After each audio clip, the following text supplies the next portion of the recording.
This is the section foldable for 8.5. This is just the second part. What we're looking at is the zero property. What that means is when you multiply by zero, it's always going to be zero. When you multiply by zero, it's always going to be zero. So why is that important? If you'll flip it over, please. We have problems that look like this when it is equal to zero and you're multiplying. Even though this looks like it's got extra stuff and this got extra stuff, if one of these things was equal to zero, no matter what you're multiplying by, it's going to equal to zero. What does that mean? That means that you have x plus 6 and you want it to equal 0, or 3x minus 15 and you want that to equal to 0. Then we solve for x. So minus 6, x is equal to negative 6. Is one of the factors of this problem. The other one is plus 15. 3x is equal to 15. We're going to divide by 3. X is equal to 5 is the other value of x. So we've done this before when we had two set of equations or inequalities. We just set them equal to 0 and then solve for x. So we're going to move up over here. And what we're trying to do is set this one equal to 0 or this one's equal to 0. So you have x plus 2 is equal to 0 or x minus 4 is equal to 0. We're going to subtract 2 from both sides. X is equal to negative 2, or if we add 4 to both sides, x is equal to 4. That's our goal. That's what we're trying to do. If we flip this over, let's say that they're not factored. What do? We have to factor them first. And this is how I taught you yesterday, is that we were going to make a box because we were still factoring. We separate at the plus or minus, and we find the greatest thing that they have in common. This one would be 6. P. Very good. We still have a p on both of them as well. That means this has to be p, so we got p times p is p squared, and then the 6. And then this one has to be a positive 3, because 3 times 6 is the 18, and we can still put the p on there. That means our factors are 6p times p plus 3. You can, if you want to, put parentheses around this, set it equal to 0. But you don't have to. The reason that I mentioned those parentheses is because you can have 6p is equal to 0, or p plus 3 is equal to 0. We're going to divide by 6 to both sides. P can equal 0, or if we subtract 3 from both sides, p can equal negative 3. So if they're not factored, you want to get it factored. Let's try that again.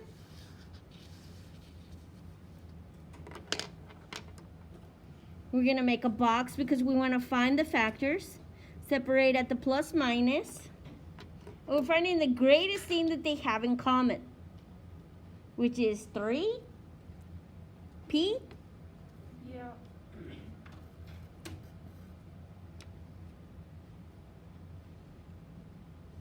That would be 8p, because 3 times 8 is 24. P times p is p squared. And then minus 3. 5, sorry. How did I know I made a mistake? Because 3 times 3 does not give me 15. It has to be negative 5 times 3 to give me a negative 15. And then the p.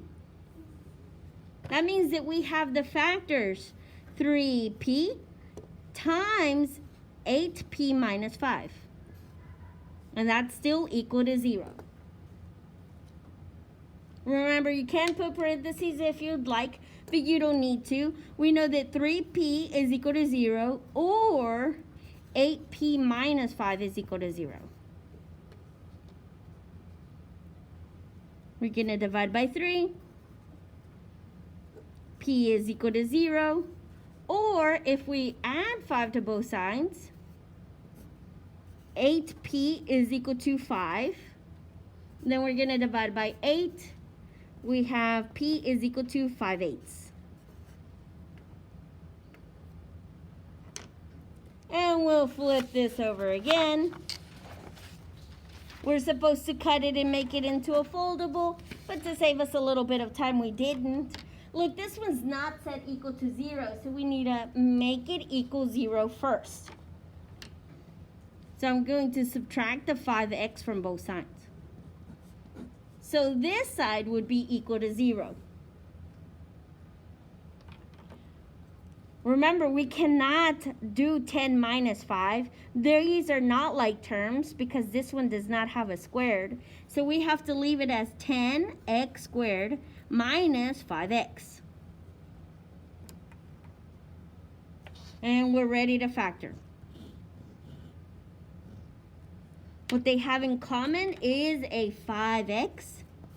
That means this has to be 2x, and this has to be minus 1. How do I know? 5 times 2 makes 10. X times x is x squared. Negative 1 times a positive 5 makes that negative 5x. Making the factors 5x times 2x minus 1. Now that they're factored is when you can separate them. 5x is equal to 0, or 2x minus 1 is equal to 0. We're going to divide by 5. X is equal to 0. We're going to add 1 to both sides. 2x is equal to 1. Divide by 2. X is equal 1/2.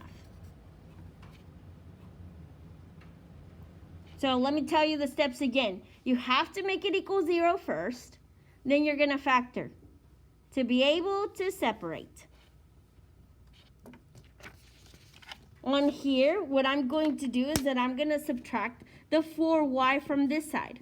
So it doesn't really matter if you separate from the right or from the left, as long as you have it that it equals 0.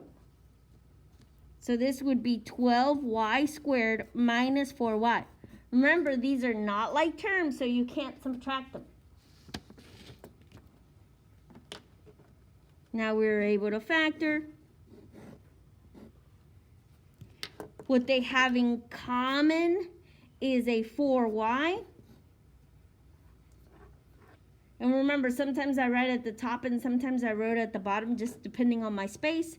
This is what I will write on the bottom. This would be 3y minus 1 times 4y. How do I know?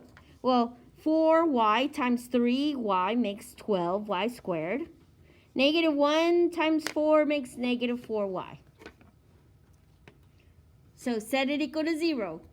Factor. And then separate.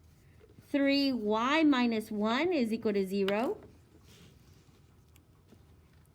Or 4y is equal to 0.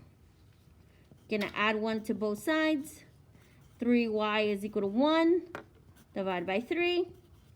Y is equal to 1/3. Or if we divide by 4 to both sides, y is equal to 0. And those are your two answers for this section.